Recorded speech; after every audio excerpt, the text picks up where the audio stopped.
Morning, Benders. So I know unscripted content and sort of talking about the weekly medic bag posts for Payday isn't really my thing.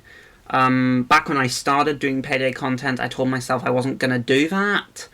But I've decided to make a bit of an exception. The reason why I don't want to do it, by the way, is because there are loads of other YouTubers who are doing this sort of thing. People who are more charismatic, funnier, intelligent, not evil than me, who can make this type of content work. I don't really think I've got the charisma to carry this sort of thing. I'm quite boring, really.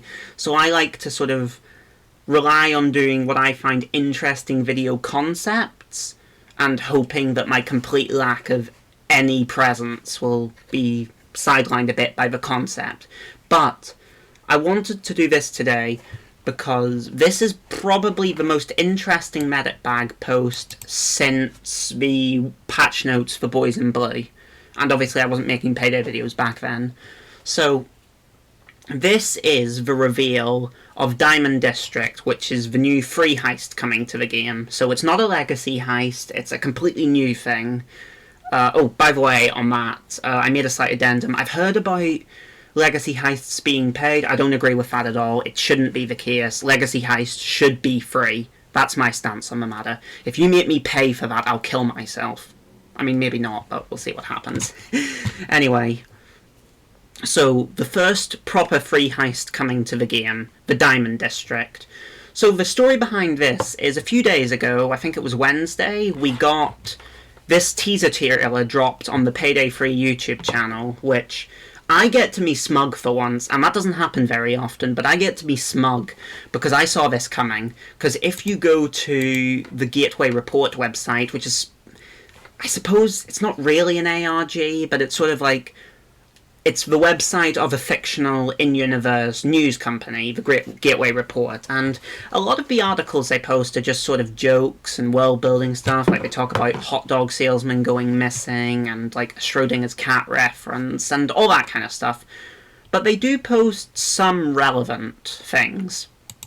The most obvious one would be obviously this article about the 51st Precinct, which as we now know turned out to be a teaser for Boys in Blue. This was the first that we saw of that heist, and that's the main one obviously, but also we saw these articles here. This one sort of foreshadowed the new security modifiers, and this one was about the techie rollout.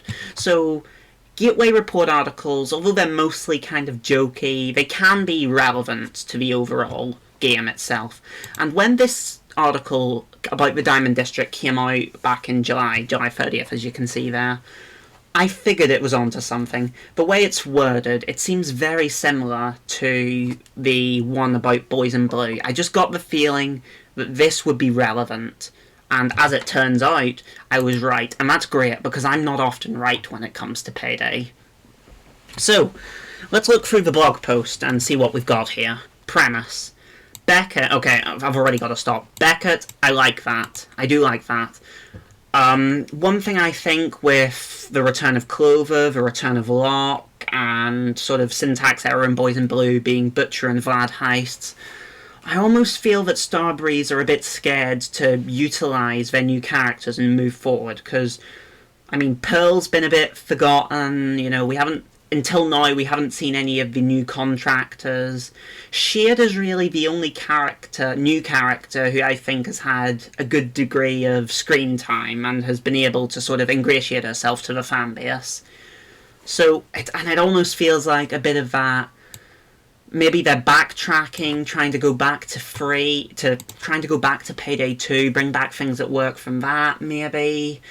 But I like when Payday 3 is moving forward and developing its own original concepts. So even though he was a bit of a nothing character in Under the Surface, I'm glad Beckett's coming back, because I think it shows a confidence in their new ideas, and I do like that.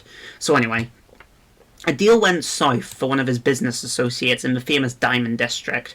Since calling the police isn't an option, it's the Payday gang's time to do their thing. So what I make out of this is perhaps the plot is some of Beckett's men. Maybe it's sort of like an Aftershock situation where Beckett's men have been involved in a deal gone wrong, and we sort of have to try and defend them as well as robbing the place blind? I'm not too sure. Again, this is pretty much... I've read through this already. This is pretty much all we get about the story, but it seems to me that it's almost like a bit of a rescue mission of sorts, because they say deal gone wrong and calling the police isn't an option. So yeah, that's pretty much all I've got on the story right now. Now, the setting. They talk here about how they thought it would be a legacy... Some people thought this was going to be a legacy heist. I didn't. The way they worded it, I always figured that this free heist over the summer was going to be original. I feel like they would have specified if it was a legacy heist much earlier on. Some people thought it was going to be a reimagined version of Four Stores, or... I never saw... I mean, I don't involve myself much in the community, to be honest. I just do my own thing, but I haven't seen any of that speculation, so that's interesting. And they've got a bit of a joke here about the diamond heists, which, you know, I mean... I'm probably going to make a joke about that at some point in this video, so I always like a bit of self-awareness from Starbreeze. It's nice. It's funny. But obviously we've got here, it's none of those things. It's not a legacy heist. It's not anything like that. It's a completely original thing, which, yeah, I figured. And they say here, the inspiration came from Four Stores, which, that was the first thing I thought when I saw this teaser trailer a few days ago. I thought, is this going to be like Four Stores? And especially the name as well. It made me think, are we going to be robbing multiple stores on one street? As it turns out, that is the case. I am right once again. I'm pretty much Nostradamus at this point. But we've got 5 stores now, so it's... I guess we're going to call them 5 stores. No, we're going to call it Diamond District. Oh, that's a Jeremy Clarkson reference. Huh. Anyway. Oh, and we've got pictures here, of course. So this is the exterior of the high...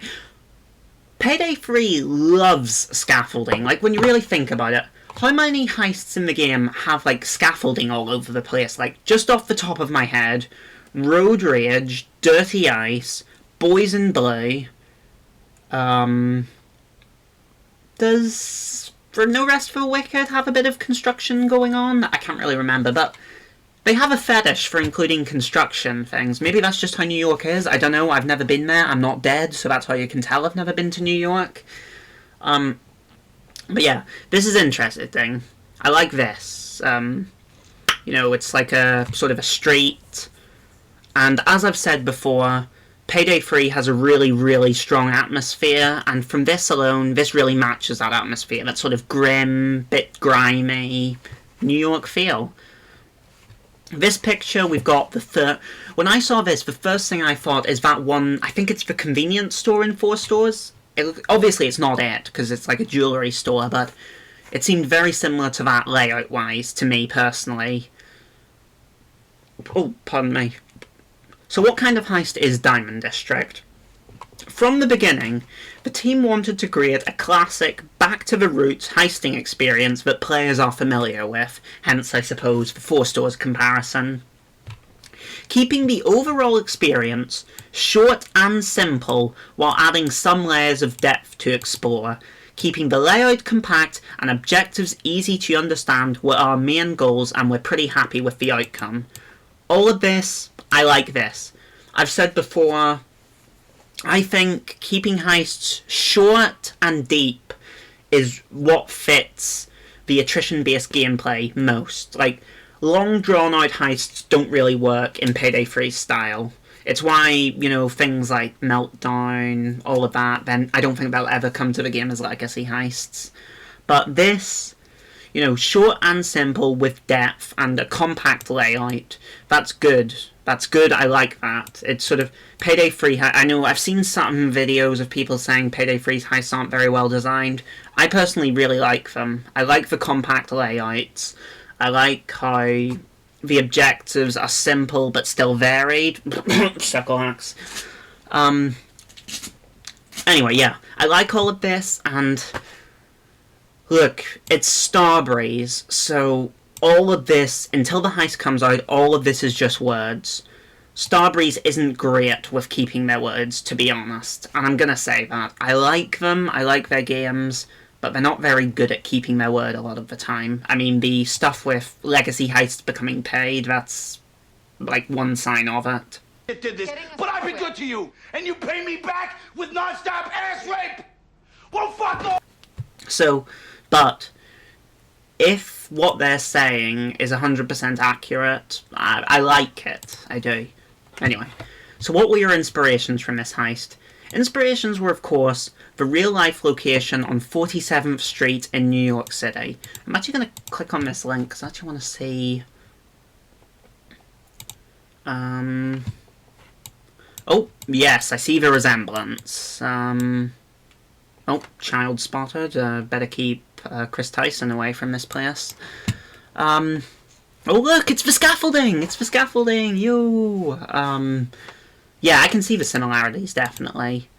Is 47th Street, like, known for being a diamond district? I don't know. Again, I've never been to New York. But, anyway, so that was one of their main inspirations. That's good. It's always good to see them taking inspirations from real-life things. But they say they also drew inspiration from the TV series Kaleidoscope and the movie Uncut Gems. I've not seen either of those, so I can't say much on that. I'm not sure if they would have any influence on the plot or what have you. Kaleidoscope had Giancarlo Esposito in it, but that's about all I know about that. We've got another picture here. This is another picture I like because it kind of shows up here. We've got the teeny little diamond store run by Pikeys, and then here we've got the big boy grand thing, and it looks like it has a second floor as well. So there's a bit of variety, and I'd assume this store is this. I'd assume. Yeah, because they've got the same logo. I like the bit of variety. We've got some small piddly shops. We've got some big ones. It's good. I like it. So how does it play differently from other Payday 3 heists? We aimed for a faster experience, smash and grab, you could say. Now, when I hear that, what I think is Diamond Store. Which diamond store, you say? Hey, I told you I get to make a joke about it.